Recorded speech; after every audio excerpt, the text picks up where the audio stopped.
ብዙዎቻችን ቀይ ባህር ውስጥ ዋና እየዋኘን ነው ሰምጠን የቀረ ነው።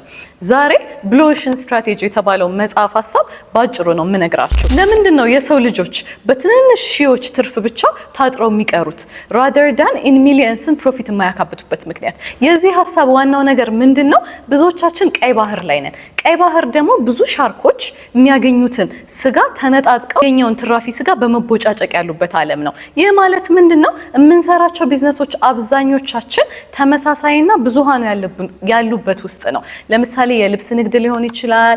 የተለያየ አይነት ኢንዱስትሪ አንዱ ሲያደርገው አንዱ ካየ አስሩም ያን ነገር ይከተልና የሆነች የሺዎችን ትርፍ እየተነጣጠቅን እንኖራለን። ይህ መጽሐፍ ግን የሚለን ከሬድ ኦሽን ወጣችሁ ብሉ ኦሽን ላይ ወይም ደግሞ ሰማያዊ ባህር ላይ ዋኙ። ያ ማለት አዲስን ብራንድ ወይም ደግሞ አንታፕድ የሆነ ወይም ያልተነካ ማርኬትን አይታችሁ ለሰዎች ብራንድ ያለው ትልቅ ነገር ቫልዩ ስጡ። ለምሳሌ ሰዎች ችግር ብለው የሚያስቡትን ነገር በሰዎች ዘንድ ያለ ከማሰብ ይልቅ ሌሎች የደገሙትን ነገር ነው የሚደግሙት። ያ ነገር የመጣው ደግሞ ከምንድነው?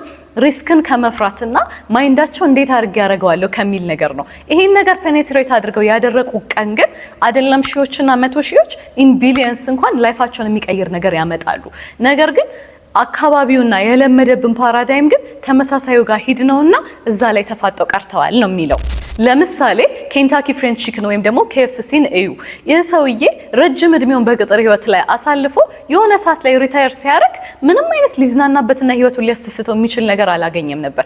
ስለዚህ እስቲ አዲስ ነገር ልፍጠር ብሎ የዳክዬን ስጋ ሬሲፒውን ቀምሞ ነበር ወደ ገበያ ላይ የወጣው። ይህም ሰውዬ የተወሰነ ያህል ድረስ ኖሮ ህይወቱ አልፏል። በኖረበት ሰዓት ግን ኢን ሚሊየንስ ለብዙሃን ሀገሮች የሚተርፍ KFCን ወይም ደግሞ የቺክን ሬሲፒን አበርክቶ የልጅ ልጆቹ እንኳን የሚቀየሩበት ቢዝነስ ነው የተበረከው። ይህ ነገር ምንድነው? ተመሳሳይ ከሆነ የምግብ ቢዝነስ ወጥቶ አዲስ ቴስትን አዲስ ነገርን ለሰዎች በማቅረብ ምክንያት ኢን ቢሊየንስ ህይወቱ እንዲቀየር አድርጓል። ይህ ነገር አይደለም እዛና እኛ ሀገር እንኳን ብትመለከቱ KFC ወጥቶ እዚህ ሀገር እና አምሮኝ እነ BJSን ብትመለከቱ ኢትዮጵያ ሀገር እንኳን ያልነበረ የቺክን ሬሲፒን አምጥተው አሁን ኢትዮጵያ ውስጥ ቀደምት ሆነው በሚገርም ብራንድ እየሰሩ ነው። እነ ቻኖሊንን ብትመለከቱ የቻይኒዝ አይነት ቴስቶችን አምጥተው አዲስ ነገር እየሰሩ ነው።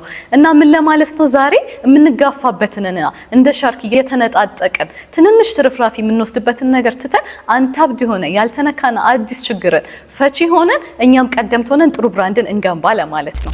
ይህ መጽሐፍ የሚያተኩረው ዲፈረንሺዬሽን ዩኒክነስ እና ከሎ ኮስት ጋር ነው። ያ ማለት ከገበያው የተለየ ነገር መፍጠር፣ ዩኒክ ነገርን መፍጠር እና አዲስ ፕሮብለም ፈቺ ሰው እንድንሆን የሚያበረታታ መጽሐፍ ነው። እናንተስ ራሳችሁን ከየትኛው ባህር አገኛችሁት? ሙሉ የሆኑ ቪዲዮዎችን ከፈለጋችሁ ሙሉ ሰዋን በሚለው ቻናላችን ዩቲዩብ ላይ የገባችሁ መከታተል ትችላላችሁ።